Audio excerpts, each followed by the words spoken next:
unassuming Saturday where we kick off our training shoes and gorge on candy. I'm Shifu Pain and do you feel it? The chill in the air, the rumbling of the bones, the haunting whispers dripping through your door. That's right, it's that time of year again. Halloween is here. It's that time for hauntings, scares, ghouls and goblins. And with that, I've decided to dedicate this month to one of the most famous monsters of media, vampires. Through every change, flux and path horror and media has taken, the concept of the vampire has changed with it, for good, for bad, and for somewhere in the middle. But where would a month about vampires be without the king of the vampires? And where would the king of the vampires be without the one who inspired him? Apparently. So let's kick off this monster month with one of the most bloodthirsty men to ever exist, as we take a look at the history of Vlad the Impaler, or as he is more commonly known, Vlad the Impaler.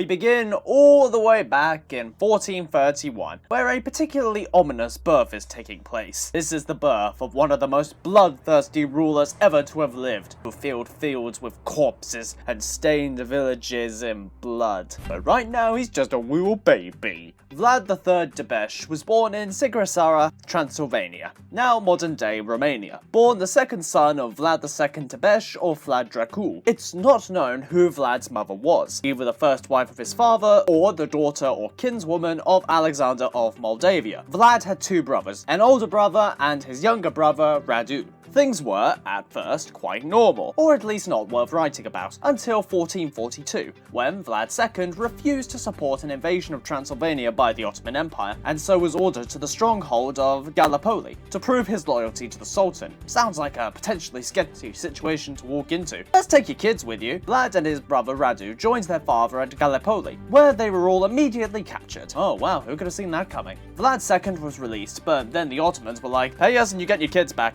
How do I know you'll give them back? Why would we want to keep them? This one is giving us really weird looks. Vlad? Yeah, just mutilate a pig in front of him or something and he'll calm down. A pig? Mutilate a pig? What is wrong with this kid?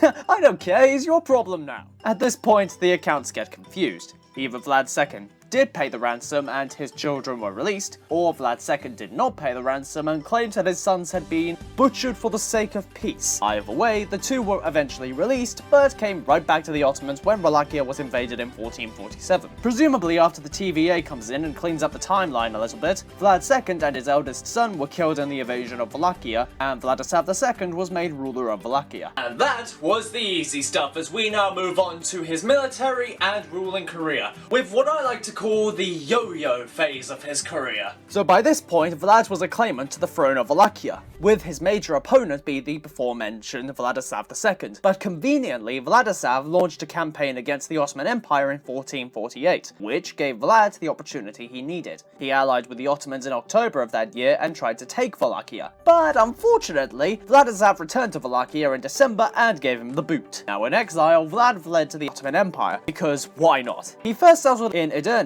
before moving to Moldavia, where he stayed with his uncle Bogdan II. Unfortunately, Bogdan died in 1451, so Vlad had to go back to Transylvania, where he tried to seek assistance, but failed, so went back to Moldavia. Good lord, I hope he got frequent travelers privileges from all of this. Finally, he allied with Hungarian forces and invaded Wallachia again in 1456, where Vladislav was killed and Vlad III Debauchery was finally crowned Prince of Wallachia. And so, with his crown, people, and fancy chair, Vlad could just kick back and relax, because that was the end of that.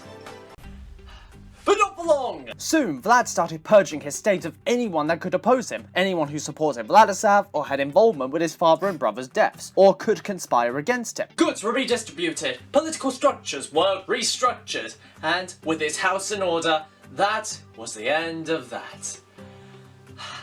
but not for long. Vlad assisted the seizing of Moldavia by his cousin Stephen in 1457, but that could only happen because of a discourse rebellion and power struggles in Hungary, which had only broken out because Vlad was in charge. I know! Even though Vlad hadn't done anything to really incriminate himself against the King of Hungary, people thought he would betray the king, so others started gaining support to become the new Prince of Wallachia, like Vladislav's brother, Dan the Douche. Sorry, force of habit. And Vlad's own illegitimate brother, known as Vlad the Monk. Vlad didn't help matters anymore when he peeled off from the invasion of Moldavia and started pillaging the local villages surrounding Transylvania, Razov, and Sibiu, where it was reported that Vlad carried Saxon people from their villages back to Wallachia and impaled them on spikes, which, whether the impaling part is true or not, only made tensions rise, and so Vlad's council had to work overtime to work out a treaty between Vlad and the Hungarians. And so there was peace in their time, with open trading, good communication, good times all around.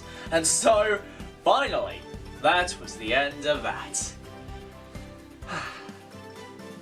Or so we thought. Either in 1458 or 1459, Vlad had this guy named Michael killed, a good friend of the Hungarian government, which created tension that only exacerbated with border and entry disputes of some sort in 1459. Then, when Wallachian traders had their goods confiscated by Hungarian officials without compensation, things only got worse. What also apparently made things worse was an account that Vlad went and took Hungarian traders and impaled or burned them. Yet this account comes from someone that supported one of Vlad's rivals, with Dan the Douche.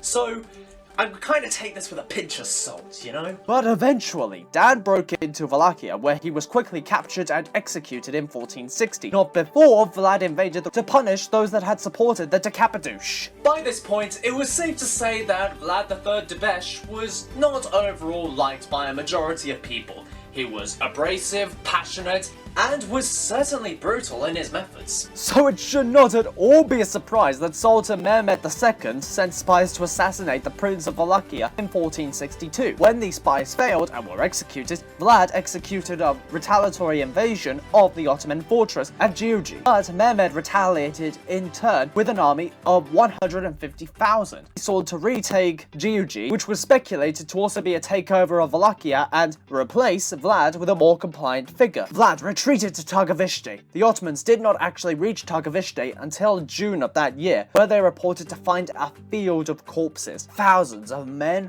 women, and children all impaled on spikes. Vlad and his forces had fled to Brea and camped there to hold off the Ottoman force heading their way, which eventually arrived with Vlad's very own replacement at the head. And who was it? It was his own brother Radu! Who saw that coming? Vlad was captured and imprisoned, being held for 14 years, released in 1475, as the then ruler of Wallachia, Basarab Laiota, was subservient to the Sultan and not seeing to Wallachia's interests. It was time to make Wallachia great again.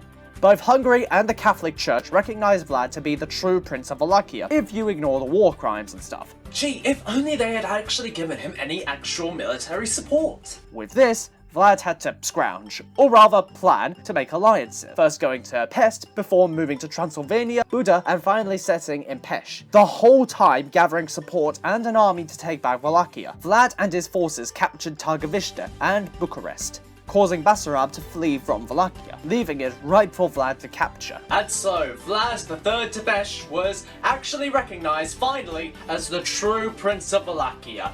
Really, I mean it, finally, this is the end of that. Really, truly, I promise, absolutely, that was the end of that.